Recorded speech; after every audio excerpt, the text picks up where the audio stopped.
Dobre utro, moja podruga I podrugi. What would you say if I told you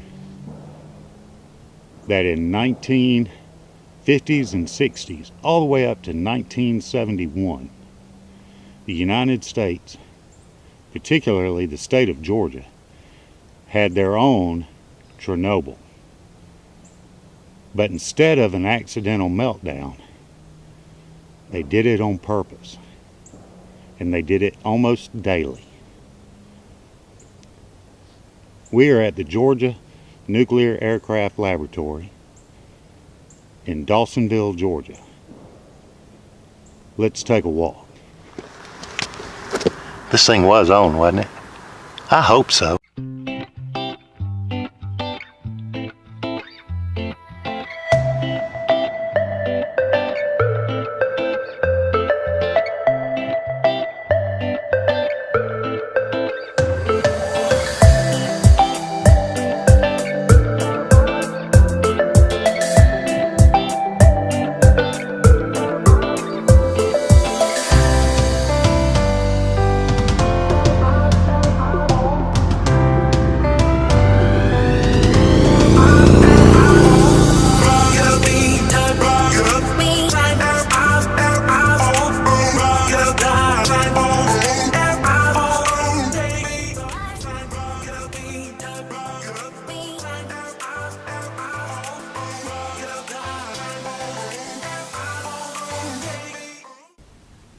After World War II, during the Cold War, the United States Air Force came up with an idea that instead of parking a large bomber aircraft on a flight line, which would take quite a bit of time to get that aircraft into the air, what if they could park an aircraft in the sky, ready to strike at a moment's notice, and keep it there for weeks on end? The solution to this problem was a nuclear-powered airplane. So in May of 1946, up until May of 1951, the Nuclear Energy for Propulsion of Aircraft Program, or NEPA as it was called, was started.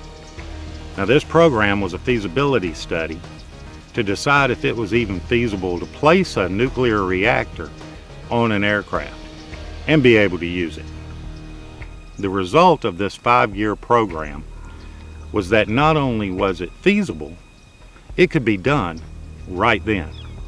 So when NEPA was closed in May of 1951, a new program was started. It was replaced by the Aircraft Nuclear Propulsion Program, or ANP. By the mid-1950s, they had actually loaded a 2.3 kilowatt nuclear reactor into a B-36 bomber. And for those of you who don't know what a B-36 bomber is, let me show you. The B-36 bomber was larger than a B-52. It carried somewhere around 45 tons of armament. It had 10 engines that consisted of 6 pusher prop engines and 4 jet engines. The problem with putting a reactor on an airplane is simple. At the time, nuclear reactors were encased in concrete and lead.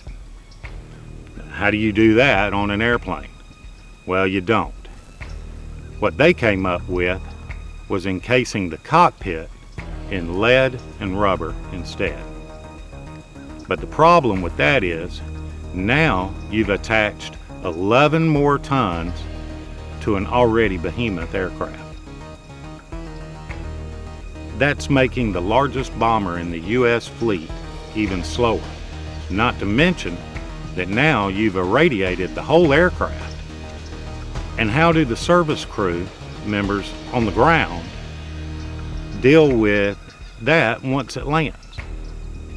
Then in 1961, with nuclear tensions between Russia and the United States being as high as it was, President Kennedy decided to abandon the project. But just because you abandon the project doesn't mean that you actually abandon the testing. Enter the Georgia Nuclear Aircraft Laboratory. The Georgia Nuclear Aircraft Laboratory opened in 1958 in Dawsonville, Georgia. Now, they were not building or testing nuclear jet engines. What they were testing was the shielding materials, aircraft parts, even the local environment and the effects that the radiation had on them.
Let's start this tour of AFP number 67 at the reactor train house. It's here that they would load shielding materials, aircraft parts, and the like, and put them on rail cars. Then they would roll them into the big metal building that housed the reactor. Then they would fire up the 10 kilowatt unshielded reactor, raise it up out of the water-filled holding container, and irradiate the contents of the building and the local forest area.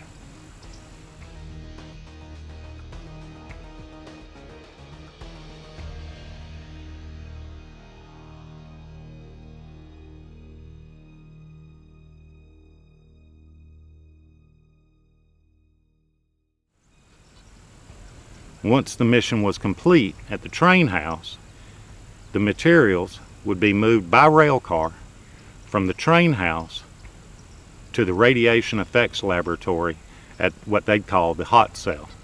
This area is also called the blockhouse.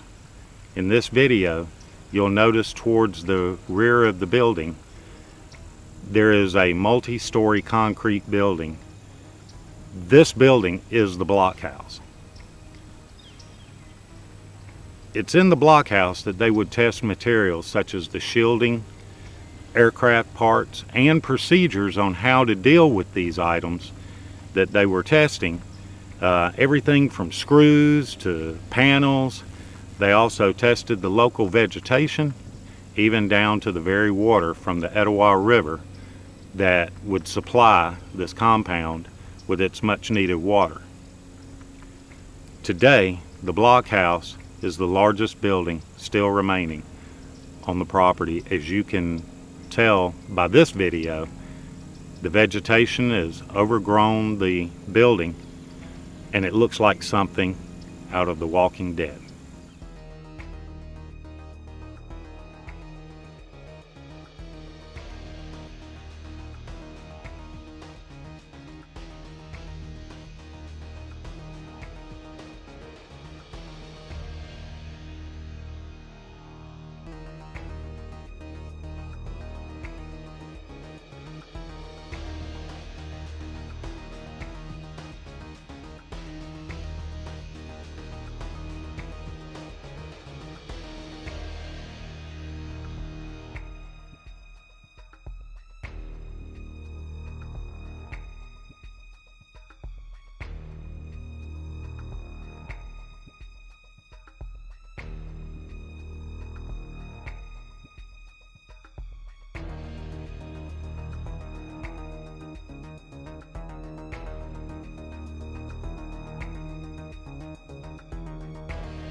A short hike from the blockhouse, you'll approach a lake on the hiking trail that was made by the Georgia WMA, or Wildlife Management Agency. It has a nice viewing dock which is covered, and you can watch the local wildlife and waterfowl.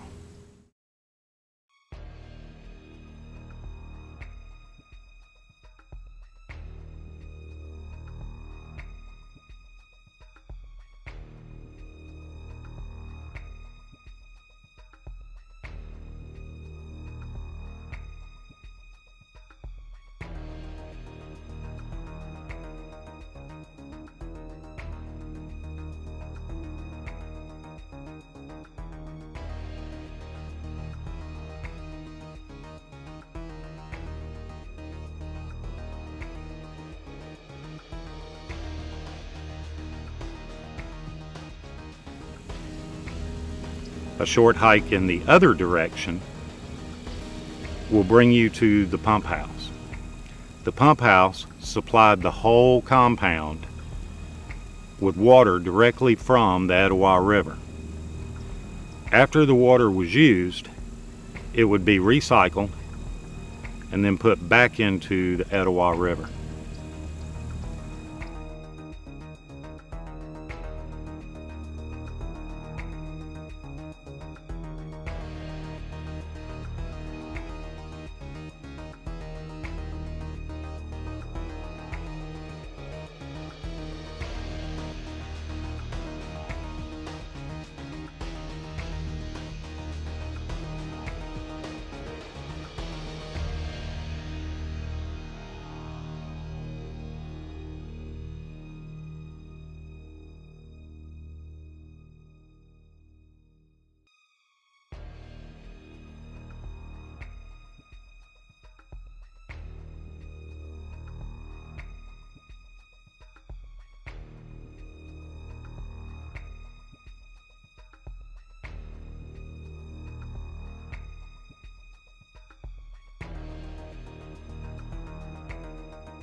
The only thing standing now of the area where the train house used to be are the entrances to the tunnels. The doorway to the tunnels have been dirt mounded up at the door and then large boulders put over it to block any entrance. Over time, people have moved these as evidence in other YouTube videos and have actually gotten into the tunnels. Depending on the amount of rainfall in any given time zone will dictate the water level within the tunnels.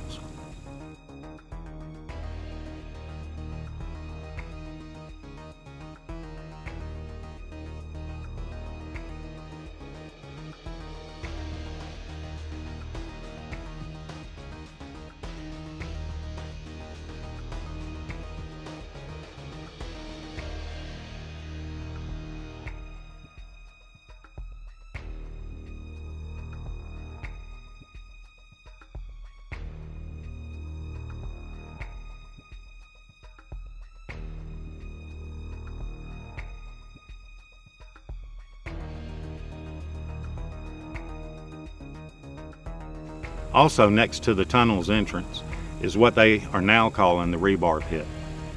It's here that I think is where the train house was constructed. I think the pit is the filled-in reactor storage unit.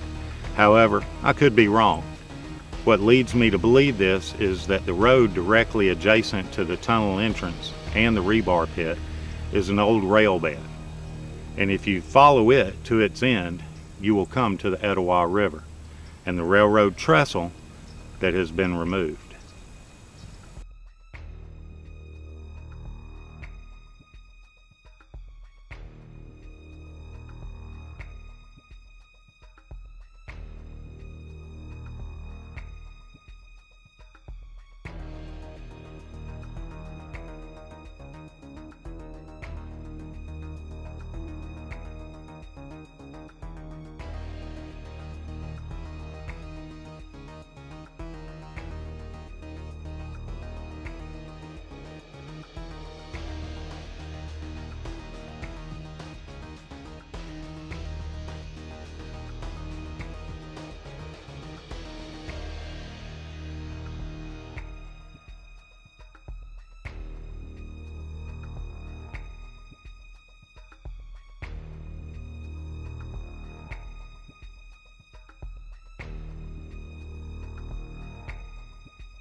This 10,000-acre facility, even though it's owned by the city of Atlanta, is considered a state park because it's managed by the WMA.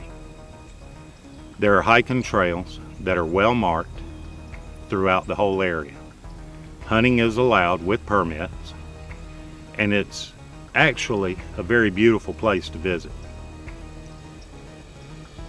If you're trying to look it up on the internet, it'll be easiest to look up Dawson's Forest. Bring good hiking shoes and be prepared to spend the day. You can actually spend the day here and still be able to go out for the nightlife in Atlanta the same day. So like I always said, grab your helmet, get on your bike, and go see some history. If you like this video, give it a thumbs up, hit the subscribe button, and ring that bell so you'll get further notifications whenever we do an upload. And always remember, every trip starts with a step, and that step, well, it starts with you.